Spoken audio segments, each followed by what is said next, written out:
Let's talk about Danny Dyer, of course, former EastEnders star, the football hooligan, what was it called? The Hooligan Factory, Football Factory. Very famous Cockney actor with a big Cockney accent. Very proud of his working class roots, of his working class culture. Why wouldn't he be? And I think a very charismatic actor, actually. And in case you want to deride his performances, Harold Pinter, one of our greatest ever playwrights, loved Danny Dyer, was always casting him in his, if you like, upmarket plays. So, man of talent, I think. Now, he's just done Desert Island Discs. And he's talking about the derision he's always received from, shall we say, the posh artistic circles, the posh critics, because of his accent. He said that one review of one of his performances was actually written in a kind of Cockney accent. Let's bring in Senior Fellow from the New Culture Forum, Philip Kilsley. Welcome, Philip. Hi, Kev. It's great to see you again. Always a pleasure. Now, before we begin this conversation, let's listen to what Danny said on the BBC's Desert Island Discs. I wonder how you felt about that, if you did. I've been around for a long time, over 30 years. I think I've done some good work over the years. I've never really been acknowledged. I thought there's a bit of elitism within our industry, and me being incredibly working class and proud of my roots and everything like that. I just don't think I've never been acknowledged, and I think that I went through a stage where I was a bit of a parody of myself, and I felt that people, you know, had some awful reviews about me, and I've had reviews by certain people, I won't mention them, that have wrote reviews in a Cockney accent, and I always felt that, why is that allowed? Reviews in an accent? Yeah, so, you know, cutting out the H's in sentences and stuff like that, and strike a light, governor, and I thought, yeah, but why would that be allowed? Because if I was a black actor, you certainly wouldn't do it in a Jamaican accent.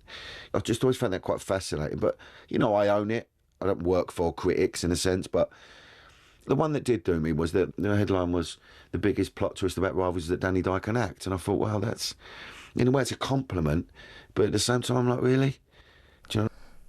Well, Philip, the key element of that statement by Danny Dyer was that everybody feels it's fine, all the posh critics and the broadsheets and that feel it's fine to mock his Cockney accent, his working class aura, if you like.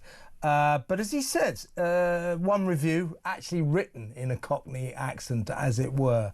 As he said, would anyone do that if he was black?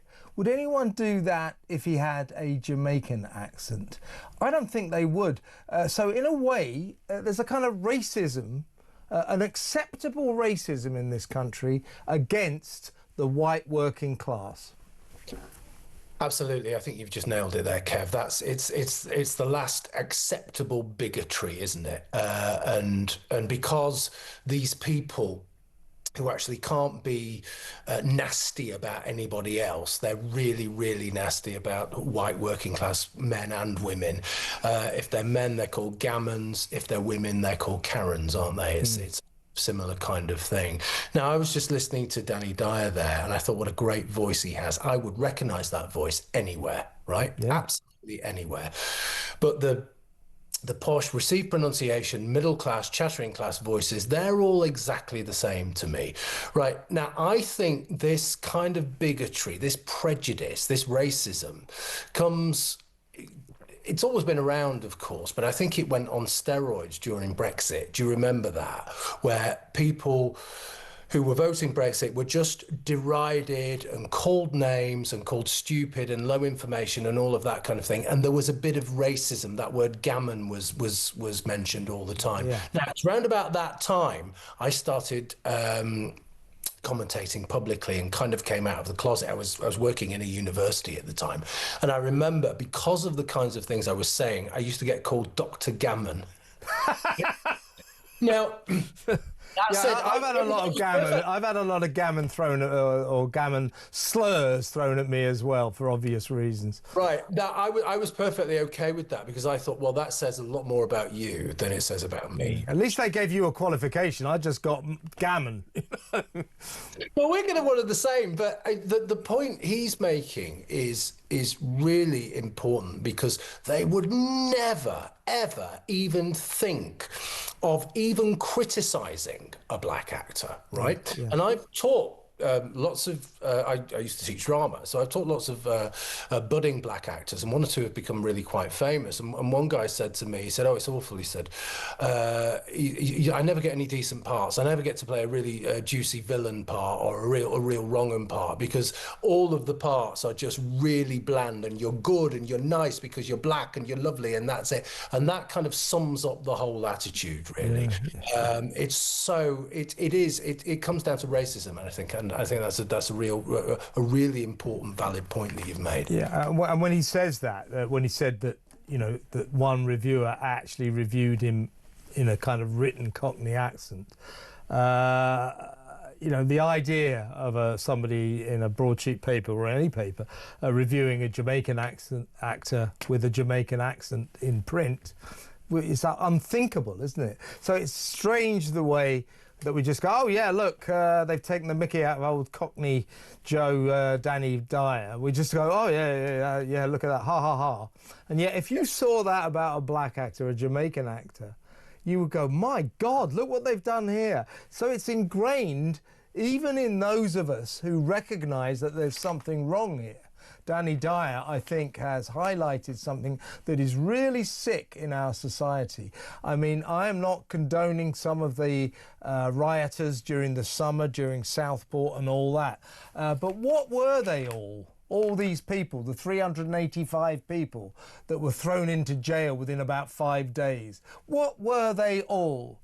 White, Exactly. working class, working class. The authorities, the nation, the justice system had no qualms about coming down on these people like a ton of bricks. Yeah, they are white working class, and it speaks to this other thing that we've talked about on this show lots and lots of times, and it's this two-tier justice system. Okay, it's two-tier everything. If you are white working class, especially if you're male and middle-aged, my God, I know you are literally a second-class person, right? And if you have a particular set of views, then my God, it's free for all. You know, they can say anything about you, and there is no comeback. You just have to be better, and you just have to show them that you're better. But I see this all the time, and what we're going to get is, again, it's going to be a massive backlash. We've seen it at the polls already. We've seen Reform sailing through. They're going to win massively, and there needs to be a change. We need to be able to tell people that this is wrong, and the best way we can do that is by changing the government, changing the ethos, changing the philosophy, and saying, no, we're not going to stand for it anymore, and this is how we're going to change it. And what is actually arguably, you know, the most deprived section of our society, it's young white working class boys who do not fare well. Now, these poor kids go to school where they are lambasted by teachers who tell them that they are the recipients, the beneficiaries of white privilege, and they think, hang on a second, I live in a sink estate,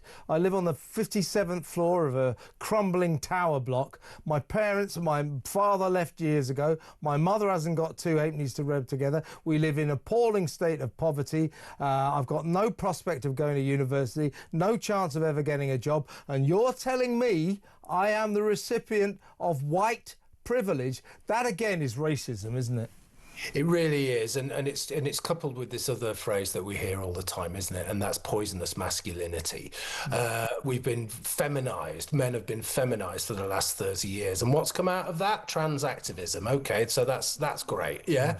So it's all stupid. One of these things that just made me think there when you were saying that kind of thing. These kids are the kids who don't go to university. Yeah, these kids who don't turn up to school. These are the kids who get depressed. These are the kids who kill themselves. These are the kids who end up on the streets. Okay, and it's a very definite demographic. I was walking through Manchester a couple of weeks ago. I tweeted about this and it went viral actually. So many homeless people on the streets lurching around dead in their eyes. They were all like me and you, Kev. They're all white blokes, right? Yeah. White blokes, because they're forgotten, okay, and they don't have anywhere to go, and there's no recourse, and nobody in power cares about them. It's wicked what's happening, and we need a change. Philip, fantastic to talk to you as always. Come on again soon. You're always welcome. Great to talk there to Senior Fellow at the New Culture Forum, Philip Kilsley. Now, what he was saying there, what we were saying, what Danny Dyer is saying, we've got a problem here, haven't we? You know, that Danny Dyer, the posh critics feel that they can pour a bucket all over him because he's got a working class Cockney accent and frankly, he's white. They wouldn't do this to a black actor. They wouldn't do this to a Jamaican actor. Same deal, as I just said, white kids who come from the worst possible backgrounds being told by stupid teachers that they are the beneficiaries of white privilege, as if the colour of your skin bestows upon you some kind of privilege. Well, all over this country, as I just said, there are kids who are very confused by that because they don't feel they have any privileges at all, and that's because they don't. We need to do something about this, don't we? We need to stop raining down on the white working class. Give them a break. Why is everybody so contemptuous of the white working class?